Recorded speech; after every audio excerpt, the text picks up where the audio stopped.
दोस्तों, आज पृथ्वी पर इंसान और अन्य जीव जातियों से लेकर पेड़ पौधों की 8.7 मिलियन प्रजातियां मौजूद हैं। लेकिन अगर हम आपसे कहें कि आज से लगभग 5 बिलियन साल पहले एक समय ऐसा भी था जब धीरे धीरे इस पृथ्वी का निर्माण हो रहा था, और जिस जगह पर बैठकर आप अभी इस वीडियो को देख रहे हो वो करोड़ों साल पहले 8000 डिग्री के तापमान पर उबल रही थी। और एक समय ऐसा भी आया जिसमें यह धरती लाखों सालों तक बर्फ की सफेद चादर से ढकी रही थी। ये सभी बातें सच हैं और आज के इस वीडियो में हम बात करेंगे कि इस पृथ्वी का निर्माण कैसे हुआ, इस नीले ग्रह पर पानी की पहली बूंद कैसे पहुंची और जीवन की उत्पत्ति कैसे हुई। तो चलिए अगले 10 मिनट में तय करते हैं 5 बिलियन ईयर्स का रोमांचक सफर। आज से करीब 500 करोड़ साल पहले हमारे सूरज का निर्माण हुआ था और ये पूरी तरह से स्टार डस्ट से घिरा हुआ था, जिसके कुछ समय बाद आउटर स्पेस में मौजूद कॉस्मिक डस्ट एक दूसरे से जुड़ने लगी, जिससे अंतरिक्ष में छोटे छोटे पत्थरों का निर्माण हुआ। इसी प्रक्रिया से ग्रहों के निर्माण की शुरुआत हो चुकी थी। जी हाँ, ग्रेविटी ने इन स्टोन्स को कई मिलियन सालों तक अपनी ओर खींचा, जिससे पृथ्वी एक गोलाकार स्वरूप में आ गई। वैज्ञानिकों के अनुसार उस वक्त पृथ्वी और मंगल ग्रह के बीच थिया नामक ग्रह सूरज की परिक्रमा करता था। पृथ्वी पर गुरुत्वाकर्षण होने की वजह से सूरज की परिक्रमा करने वाले कुछ एस्ट्रॉयड पृथ्वी की परिक्रमा करने लगे और करोड़ों साल तक ये एस्ट्रॉयड पृथ्वी पर गिरते रहे। ऐसी ही घटना हमारे पड़ोसी ग्रह यानी थिया पर भी हो रही थी, जिस वजह से थिया ग्रह धीरे धीरे पृथ्वी के करीब आने लगा और आकर पृथ्वी से टकरा गया। और ये टकराव इतना भारी था कि पृथ्वी के कुछ हिस्से कणों के रूप में स्पेस में फैल गए और पृथ्वी की परिक्रमा करने लगे। इन्हीं परिक्रमा करने वाले कणों का एक दूसरे से टकराव और जुड़ाव होने लगा, जिससे हमारे चांद का निर्माण हुआ।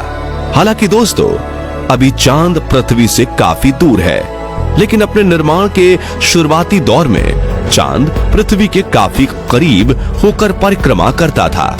लेकिन समय के साथ ये दूरी बढ़ती चली गई। साथ ही गुरुत्वाकर्षण की वजह से चांद ने भी गोलाकार स्वरूप ले लिया था। ऐसे ही करीब 600 मिलियन साल बीत गए, लेकिन टकराव का सिलसिला अभी खत्म नहीं हुआ था। उस वक्त सोलर सिस्टम में मौजूद उल्कापिंड भारी मात्रा में धरती पर गिरने लगे। ये उल्कापिंड अपने साथ पृथ्वी पर नमक, मिनरल्स और बर्फ के रूप में पानी लेकर आए और करोड़ों सालों तक इन उल्कापिंडों की बारिश से पृथ्वी की सतह पर पानी की भारी मात्रा इकट्ठा हो गई। इस तरह साथियों, पृथ्वी पर पानी की पहली बूंद लाने वाले ये उल्कापिंड ही थे। इस पानी ने पृथ्वी की सतह के तापमान को करीब 70 डिग्री तक कम किया, लेकिन अब भी पृथ्वी का तापमान किसी भी जीव के रहने लायक ठंडा नहीं हुआ था, जिसे धीरे धीरे ये पानी ही ठंडा करने वाला था। आपको ये जानकर हैरानी होगी कि आज हम जिस पानी का इस्तेमाल करते हैं वह करोड़ों साल पुराना है, जो उल्कापिंडों से मिला है। निर्माण की प्रक्रिया के शुरुआती दौर में पृथ्वी की रोटेशन स्पीड भी काफी ज्यादा हुआ करती थी, जो वक्त के साथ धीमी होती गई। पृथ्वी के निर्माण के 700 मिलियन सालों बाद पृथ्वी की ज्यादातर सतह पानी से ढक गई, लेकिन पृथ्वी की कोर से गर्म लावा के निकलने की प्रक्रिया अब भी जारी थी, जो ठंडा होकर जमीन का निर्माण कर रहा था और धीरे धीरे एक दूसरे के साथ जुड़ने लगी और महासागरों के साथ महाद्वीपों का भी निर्माण हुआ। लेकिन अब भी अंतरिक्ष से उल्कापिंडों का गिरना जारी था। जब ये उल्कापिंड समुद्र में गिरे तो उन्होंने पानी में कई तरह के केमिकल्स रिलीज किए, जिससे विभिन्न प्रकार के केमिकल रिएक्शंस हुए और इन्हीं रिएक्शन से जन्म हुआ धरती पर पहले माइक्रोबियल जीव का, जो कि यूनिसेलुलर यानी कि एक कोशिकीय बैक्टीरिया थे। कई मिलियन सालों तक इन बैक्टीरियाज ने अपनी तादाद को बढ़ाया और महासागर के हर कोने में फैल गए। फिर जैसे जैसे सूरज की रोशनी पृथ्वी पर पड़ी तो समुद्र के पानी ने इस सनलाइट को ऑब्जॉर्ब किया और अंदर रहने वाले माइक्रो ऑर्गेनिज्म ने धरती पर मौजूद कार्बन डाइऑक्साइड को ऑक्सीजन और ग्लूकोज में तोड़ा, जिससे पूरा समुद्र ऑक्सीजन से भर गया और कई तरह के माइक्रोबियल जीवों का जन्म हुआ। कुछ समय बाद पानी में मौजूद ऑक्सीजन ने ऊपर उठना शुरू किया और एटमॉस्फेयर के निर्माण में भूमिका निभाना शुरू किया। इसी तरह 2 बिलियन साल बीत गए और पृथ्वी पर ऑक्सीजन की मात्रा काफी बढ़ चुकी थी। वहीं दूसरी ओर हमारी पृथ्वी की रोटेशन स्पीड भी कम हुई थी। इस वक्त पृथ्वी पर जीवों के रहने लायक हालात बन चुके थे, लेकिन यहाँ गौर करने वाली बात यह है कि अब तक सिर्फ समुद्र में ही जीवन संभव था।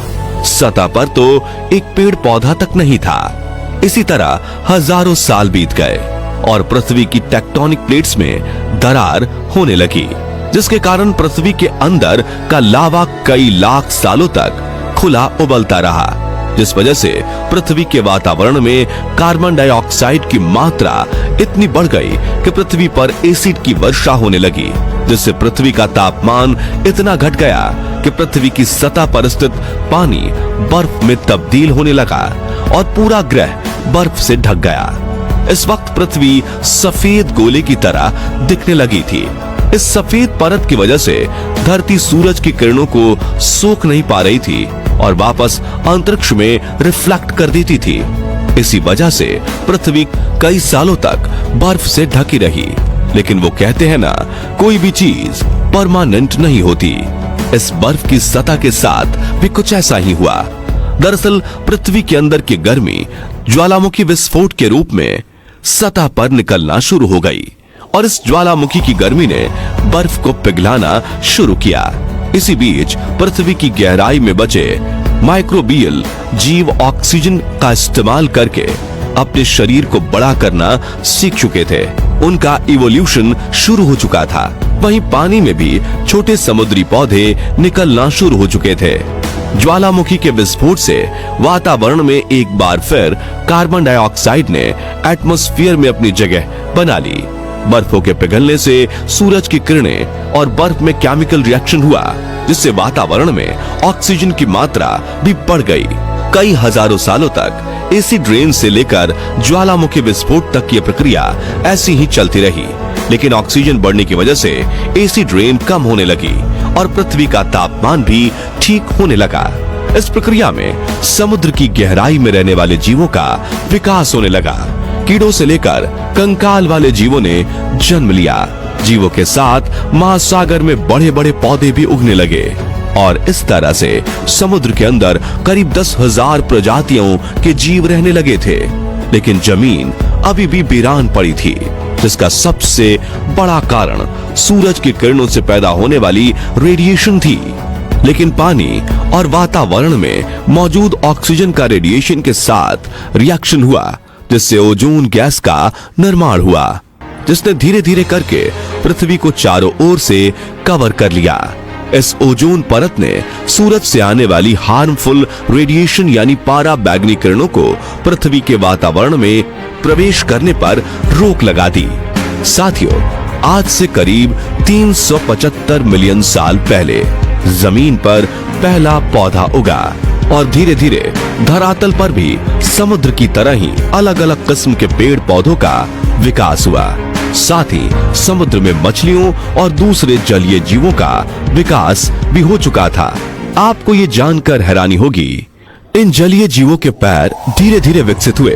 उन्होंने पहली बार जमीन पर कदम रखा और यहीं घर बनाकर रहने लगे, जिसके बाद इनका समय के साथ इवोल्यूशन होता गया और कई तरह के जीव जातियों का विकास हुआ, जिसकी शुरुआत लैंड रेप्टाइल्स से हुई थी और इनके इवोल्यूशन से कई तरह के डायनासोर्स ने जन्म लिया। दूसरी ओर प्रकृति ने कई बड़े बड़े जंगलों का निर्माण किया था, जो इन डायनासोर्स और अन्य जीवों का घर हुआ करते थे। अपने पेट की भूख मिटाने के लिए कुछ डायनासोर्स ने पेड़ पौधों को खाना शुरू किया, तो उनका शरीर लंबा और विकसित होता चला गया। वहीं जिन डायनासोर्स ने शिकार करना शुरू किया, उनका शरीर छोटा और फुर्तीला बनता गया। और अपनी सूझबूझ से डायनासोर्स धरती पर चारों ओर फैल गए और राज करने लगे।